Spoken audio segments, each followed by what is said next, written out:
Then this lady, I was having a chat with her one day, and it came up that, I said something, and she corrected me. She said in their marriage, there is no recreational sex.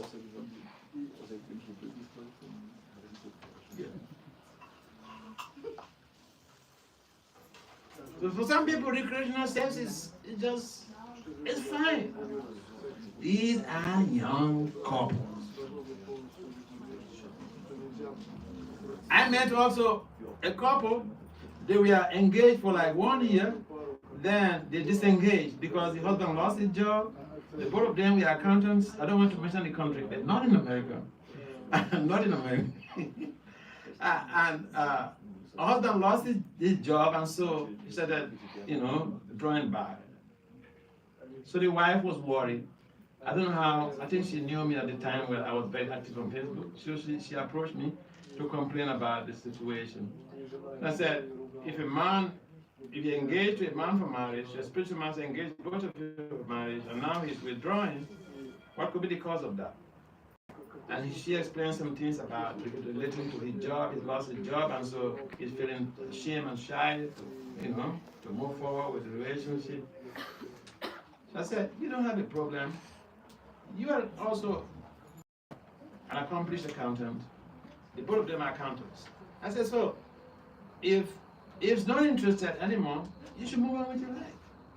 Then, before I move on to explain some matters to her, I started investigating, interrogating her, what is the status of the relationship? How deep was it during that period? And she told me again something that baffled me positively. She said they were engaged for 1 year, 12 calendar months.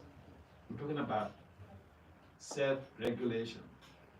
They were engaged for 12 calendar months before this incident happened. So they used to serve together in the temple, maybe cooking or doing some service together. The guy would visit her home with her parents. They do service together in their home. She would visit the guy's family, do service together with his parents. And the boy, he said, for 12 consecutive months. You know what she told me? She said they never even held hands, not to speak of sex. I said, wow. There are disciplined people in this movement. Don't just presume that everybody is a folkaholic. So young people who are trying to get married, they should hear this. People, we just hear the bad things, bad things, bad things. There are so many good, motivating, inspiring behaviors of our devotees. So, we have to utilize our hidden forms of life very wisely, motivate ourselves in Krishna consciousness,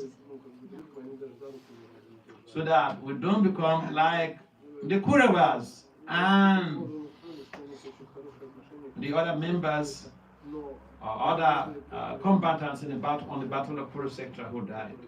Krishna gives an exception. He said, except for you, Pandavas. Except for you, the Pandavas means except for you, my devotees. We should try to become Krishna devotees and respecting Krishna's energies in a form of time. Any comments or questions? Yes.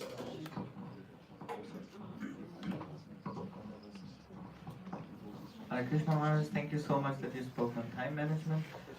My question would be, as you said, there is like time management in spiritual life for developing spirituality, and there is also time management for developing in the material life.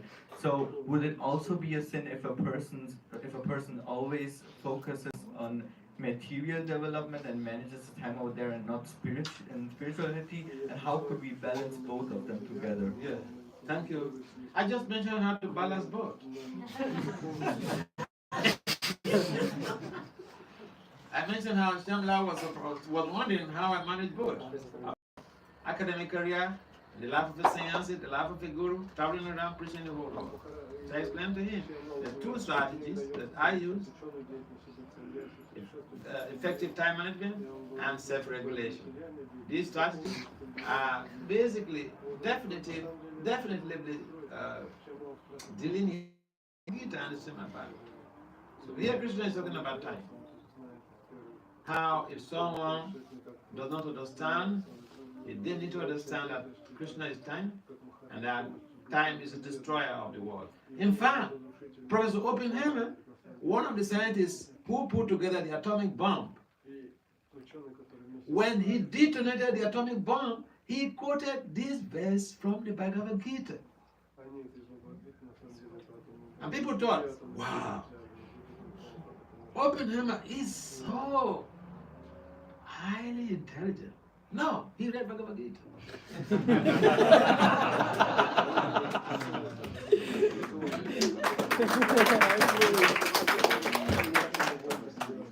So sometimes the scientists, they go to the Bhagavad Gita, they get some idea.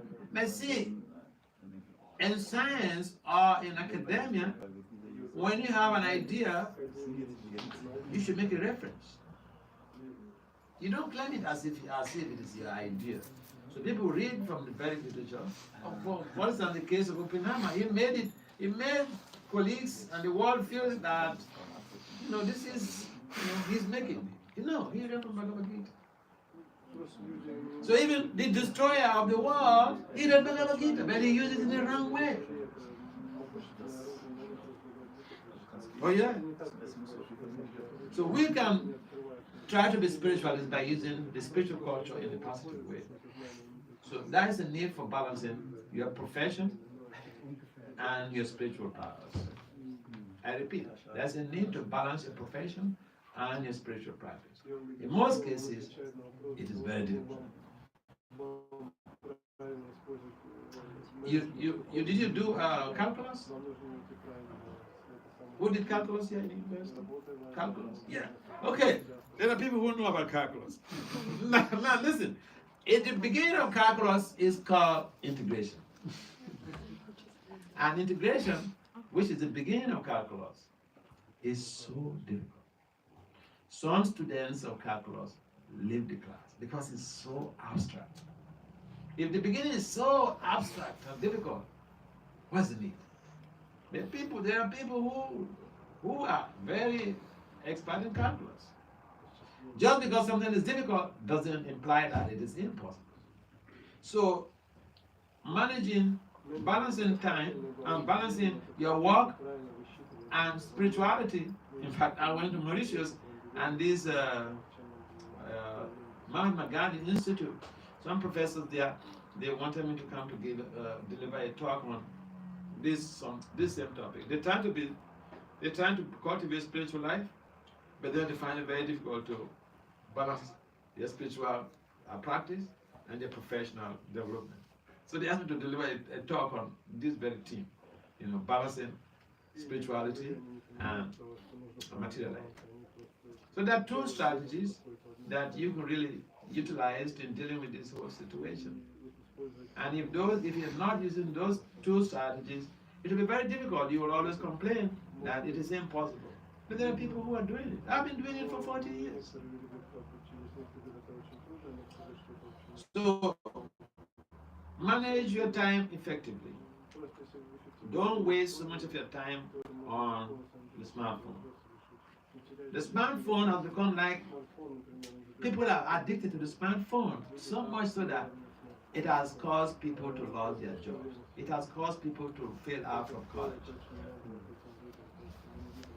Smartphone addiction is a big thing right now on the planet. Even for devotees, I've seen. I'm not being critical. I like to talk about lived experience. I have seen something you see, something you experience. It's hermeneutics, not hearsay. You saw it, you feel it, you experience it. I've seen, even in the Holy Dam, I've seen people who are using their phone during Mangarati, during Japa period. They're using their phone. They're browsing. They're checking their messages.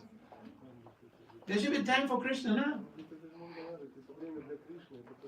There should be time for Krishna. We love Krishna. Imagine, listen, if you marry, you go, for instance, say, a honeymoon.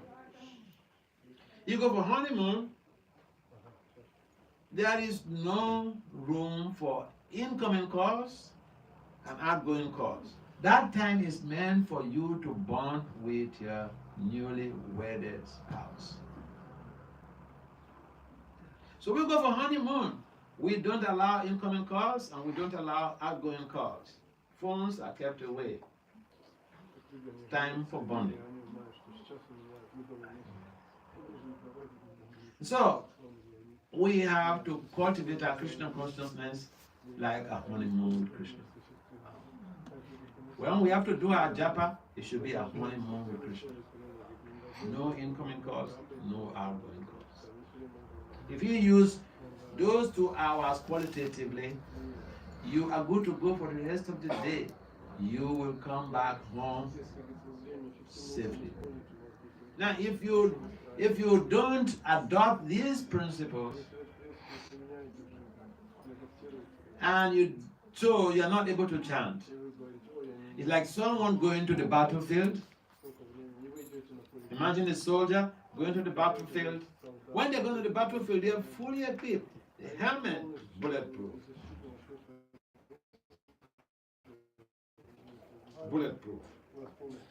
Jackets, bulletproof. So one soldier tells the family, hey, babe, see you soon. But you know what? He's going to the war front with swimming pants. And he says, see you soon. You guarantee he's seeing his family soon? I doubt. So if we are not effectively balancing, we are not chanting before we go out for our duties, it's like going to the war front. Out there, it's like a warfare. It's a warfare. Especially in college. On college campus, the energies are completely anti-Christian consciousness. Sex energy is all pervasive. In some colleges, that is the ground where they culture drugs, prostitution, robbery. Every damn ill that goes on the planet is cultured on some campuses. And that energy impacts on your values when you're on campus. I stay on campus all the time. That is where I do mostly my jobs, my preaching. So if you're a young man and you feel, oh, I'm too busy with studies, I don't have the time to chant, you check your time. How much time you use every day on your screen. Every week, your iPhone, it gives you a report how much time you spend on the screen. Out of the 24 hours, you check how many hours you spend on the screen. For Krishna, no. For your studies, no. For something else. So we can balance it by effectively managing our time and being self-regulated. If you're a student or if you're a professional, you have to go to work the next day early in the morning. If you eat at 12 o'clock, that is the probability of your waking up early to go to work is 1 infinity. In probabilities, when something is 1 infinity, it means most unlikely.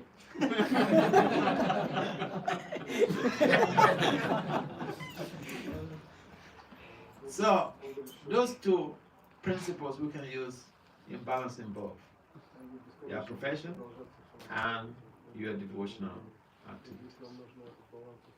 As you see, it's because it's difficult, so some people say, even some preachers, they say, don't study, don't just study. I've seen one of my mentees in London School of Economics, white boy, he told me how one of ISKCON gurus, Swami, he went to their campus and the guru to see him. I'm not making this up. I can give you his phone number, you contact him. And so he went to see his friend's guru to have darshan. And you know what he was told? He sent me a message, voice message on this, feeling very bitter about it. You know what he was told? He said he's studying physics, undergraduate. He's planning to go and do his master's immediately he finishes. He said at one point, he told me, Maharaj, I also don't want to stop with just the graduate master's degree. I want to go and do a PhD so that I can preach like you. I said, good for you. So you have to work very hard.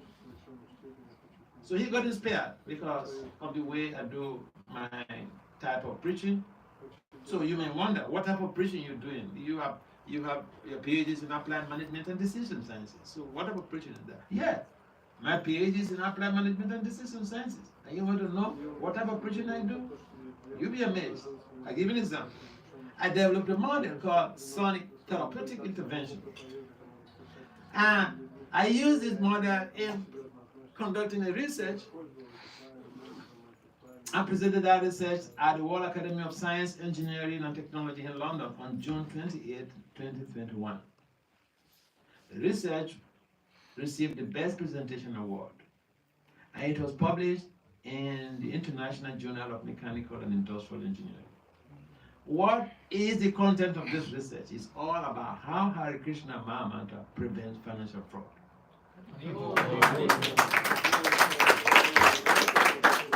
Who says education is not good? And yet some people tell their children not to go to college. Yet some people tell their disciples not to go to college. In fact, for me, I was speaking with this Maharaja who is doing a PhD. For me, it's compulsory. See, I was in the Balkan just a month ago, and one young man, he approached me, he wants to be my disciple. He's a brahmachari. He has two brothers who are also devotees in their 30s, but he's 18 years old. His parents wanted him to go to college, he refused. So he came to meet me. He told me a funny story. He said he sent some of my lectures to his mentor, a brahmachari in the temple, one who was guiding him. And so his mentor tended to understand that's some type of an idea about my preaching mode. So then he wanted to come meet me. He stayed in Slovenia, in the Ljubljana temple. So he wanted to come meet me in Croatia. So I said, all right, you can come. And then his idea was he wanted to be a disciple. So I said, listen, these are the type of things I do. And sometimes I say things that people don't understand. Because sometimes I forget that I'm talking to devotees. Because the level of people are, my audience, they're professors. So the language is different. So I said, you want to be my disciple, you don't have skills. How is it going to? Where's the coexistence? How are you going to understand even what I'm saying? I said, so the best thing for you, you want to be a disciple. You're a nice boy. So you have to develop some skills so that we can be on the same page. So that I say something, you can understand. I give a lecture, you can understand. Otherwise, right now it's difficult. So I said, if you're not able to cope with what I'm saying, you can discuss with your parents and tell them that, you see, I met one Swami, this is what he's telling me. He said I should, go to school. I said, you can speak with your parents and say, this is what I said. For you, you're a small boy, 18 years old. Where's your future? He said, brahmachari. I said, good for you. You want to be a brahmachari? I've seen so many brahmacharis who turned to be grihastas later. Where is your skill? If you change your mind tomorrow that you want to develop a family, where's your skill? So, he told me something, funny enough. He said when he told his mentor, the brahmachari, that he wants to come meet me, then the guy told him that you are playing with fire. He said, you go meet this Swami, he will tell you to go to school. That's exactly what I told him. So he was confessing to me, his parents told him to go to school, he refused. And now I'm telling him to go to school for his future. I said, yeah, if I was looking for disciples, I told him, look, I didn't come to the Balkans to look for disciples. I'm from America. I didn't come to the Balkans to look for disciples. I come to help with the preaching. But they are interested in being a disciple, I can accept you on the ground that you are able to develop a sustainable future for your life. I don't want a situation where I give you initiation, this is your new name, that's all, it's finished, relationship finished. No, we are a family. So I'm also here to help you to grow in your social, economic, and spiritual life. So that sank into him the reality. He tried to deny the words of his parents, and now the person he likes, he's already connected. You know, before even he came to meet me, he's already developed so much of keen interest and a connection. So now there's nothing you could do than to go to school. So sometimes people fail to understand that this integration to balance, it is very difficult. That something is difficult, it comes with a price. When you do it, Papa said, if you want to hunt, go for a rhinoceros, a rhino. If you don't get the rhino, people will say that it is a rhino.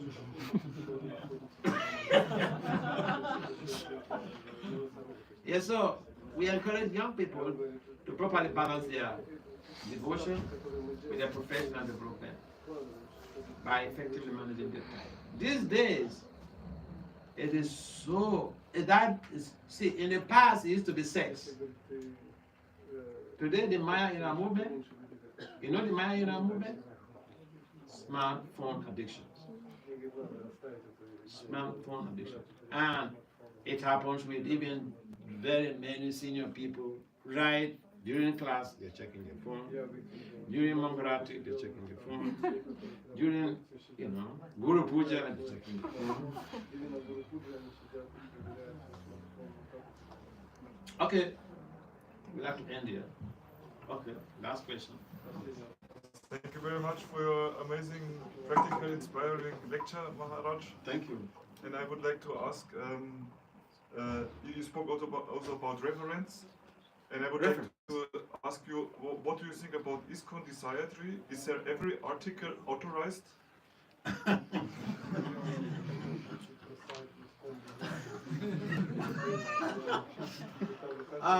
See, I'm not a regular user of ISKCON Desire Tree, and I know the story I was telling here earlier about someone posting a very nice pastime of Krishna, Balaram, and some Krishna's friends. The pastime was very enchanting to me, and it was posted by an Indian boy in India, not from Islam, from some other map. So what people do in general is that they go to the internet to get their reference. But I see some stories on the internet. I use the internet a lot. Because many things I use the internet for is for my research. I don't have to go to libraries, physical libraries. My school also, we have a library on the web. So that facilitates my preaching because I don't have to go and waste so much of time going to one library or the other. But here is the deal. As far as some of these outposts, internet outposts of ISKCON are concerned, they need improvement. I've seen also even major websites in our movement, ISKCON major websites, they give nice stories, no reference. They are supposed to do that. And it's high time ISKCON leaders understand that some of us are not paratologists. Some of us want references. We cannot repeat anything without a reference. Because see, I give a story. I traveled one time to Africa. I give a story, I think about Krishna being a brahmachari and all this stuff. And so, after the class, it was a Sunday class, after the class, the most reputable person in that community, a local person, he came to me to ask about the reference. Oh, yeah. He didn't ask in the class. But he came to me privately to ask for the reference. I told him the reference. I remember also going to California, in Los Angeles, and I was talking some things, and not knowing one of the elder Swamis there, Amala Bhakti Swami. He used to be Amala Bhakti Das before he was realized, and then he became a Swami. So he picked up this interest on reference. And one young boy was giving a class, Bhagavatam class one day. He told some story, and then Mala Swami asked them, where the reference?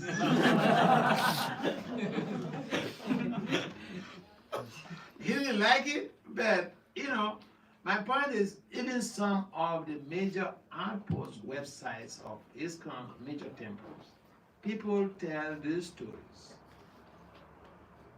But now there are a lot of scholarly devotees in ISKCON. They may want to repeat these stories in their dissertations, in their scholarly dissertations, but they need references.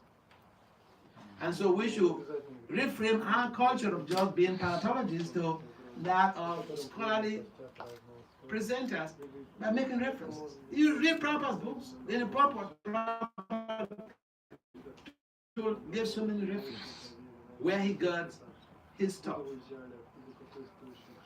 So, I don't know, I'm not an examiner of a specific ISKCON outpost or website, but I've seen so many cases where people give stories and I'm not able to find a reference. And I'll give you another practical example. When I was actively using Facebook, and there was this senior disciple of Prabhupada. No, he didn't take initiation directly from Prabhupada, but he saw Prabhupada. So he's very scholarly. So I remember one time I asked him a question about a reference regarding the role that Mona Yasoda used in binding Krishna. Who is that in the spiritual world? And then he didn't really have an answer. He said he would find out from Gaudiya Vaishnava scholars. So he never got back to me. And then I tried to remind him one time, that was a long time ago when I was younger. I tried to remind him one time, that was still I was in the science of life. I tried to remind him one time, and then he started preaching to me how those people, those devotees, their neutral position is not very important for us. I said, see, I am a scholar. I came here on the basis of trying to know things. If you don't have an answer to my question, tell me you don't have an answer. Don't preach to me. Yes, so we should not think that everybody is like a baby. You can push them around and push them this way. No. Even if you are 2 years old, you cannot push them around. Try it. If you're 2 years old, tell me, Govinda, sit down there. That's the time Govinda will stand up. Oh yeah. So we should understand we are mature people in this moment. And so we should honor and respect each and every one. If someone asks us a question, like you asking a question now, I want to tell you no or yes, because I've not examined their website properly. And I know that there are so many stories on the on ISKCON websites without references. I've seen that in cases in major temples. They got their stories from somewhere, they want to tell the reference. Why? It is unscholarly. See, in academia, especially if you're doing a PhD dissertation, every paragraph, almost every sentence, you have to give the reference. Otherwise, where did you get the idea?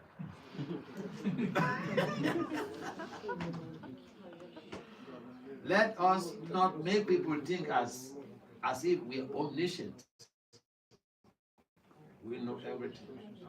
Some devotees, they have this type of notion that Krishna is omniscient, Krishna knows everything, so if you're a devotee, then you also know everything. I don't know everything. I don't know everything. See, I remember one time I was in Washington, D.C., and one Guru Koli came to meet me. He said, Maharaja, They are having a academic conference here. Can you go and participate? I said, what is the conference about? And then I ended up knowing that it's a physics conference. I said, my PhD is not in physics. He said, but you have a PhD, you can always present. I said, it doesn't work like that.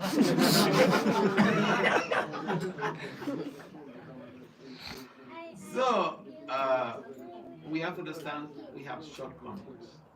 We need to rectify these shortcomings. It's not just about criticizing the shortcomings we have, but we need to get into self-corrective measures. So yes, in most cases, we find people who present things and they don't care that there are some other people who want to learn and they would like to make some references to that story or to that topic. And so we neglect that point. Or we think that everybody's on the same path, on the same page, on the same, they have that, they know about it. That's a good presumption that is not being part of the article. So I can't say directly if that website, if all the articles are authentic. Because I've seen some of those stories, they don't also give references. Okay, Srila Prabhupada ki jai.